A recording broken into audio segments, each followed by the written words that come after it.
আমাৰ কোনো মানুহক মাৰাৰ ইয়াত কথা আহি নপৰে। আমি ইউ পি পি এল শান্তিপ্ৰিয় আৰু শান্তিক ভাল পাওঁ।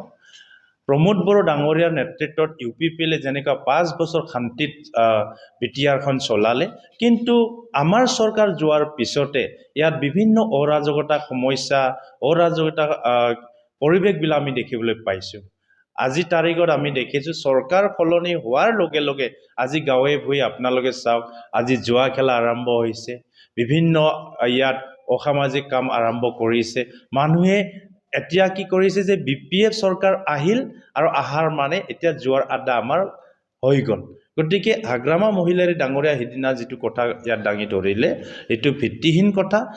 হাগ্ৰামা কোনো মাৰিব খোজা নাই, ইয়াত ইউ পি পি এল কোনো জড়িত নহয়। তেখেতে কেনেকা ব্লু প্ৰিণ্ট কৰে, হয়তো তেখেতে কালি নিজৰ ওপৰত আক্ৰমণ কৰি আৰু এইটো ইউ পি পি এলৰ তাত দোষ জাপি দিব পাৰে, ডাঙৰ কথা নহয়। আৰু আজি তেখেতে ভালকে BTCখন চলাব পৰা নাই।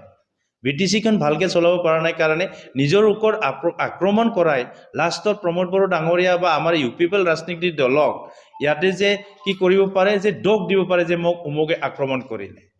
ঠিক তেনেকুৱা কথা ক'ব পাৰে, ডাঙৰ কথা নহয়। ইয়াৰ কাৰণে আমাৰ ইউ পি পি এলৰ পৰা স্পষ্ট এখন BTC বহু কষ্টৰ BTC, এখন বিটিআৰৰ বহুত কষ্টৰ বিটিআৰ। এখন বিটিআৰ আমাৰ ইয়াত বসবাস কৰা 26টা জাতি জনগোষ্ঠী 35 লক্ষ মানুহৰ ত্যাগৰ বিটিআৰ হয় ইয়াতে। গতিকে ইয়াত আমাৰ বসবাস কৰা সকলোৱে ইয়াত উন্নতি হ'ব লাগিব আৰু শান্তিত আমি সদায় আছোঁ। ইয়াৰ কাৰণে 35 লক্ষ মানুহৰ 26টা জাতি জনগোষ্ঠীৰ উন্নয়নৰ কাৰণে আমি সদায় মাত মাতি যাম।